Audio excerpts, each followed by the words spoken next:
ரெண்டு பேருமே சமமா தான் ஆடுறீங்க. பேசாம ரெண்டு பேரும் உங்க லவர்ஸே கல்யாணம் படிக்கடா கொய்யால. எல்லாம் சரி, இதுல யாருடா மாமா, யாருடா மச்சான்? நீ மாமனா மச்சான், நீ மாமனா மச்சான், மச்சான், மச்சான், மச்சான்.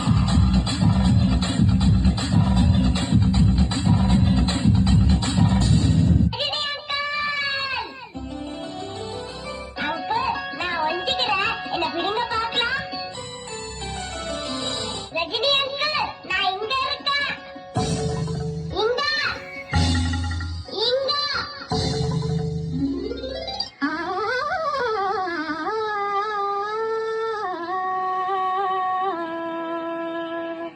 சின்னஞ்சிறிய வண்ண பறவை என்னத்தை சொல்லுதம்மா, சொல்லுதம்மா, சொல்லுதம்மா. என்ன கிளவி இழுத்துக் கொண்டிருக்கின்றாய்? அடிக்கிற அடியில் காலை தப்பட்டைகள் கிழிந்து தொங்க வேண்டாம். கிளப்புங்கள்.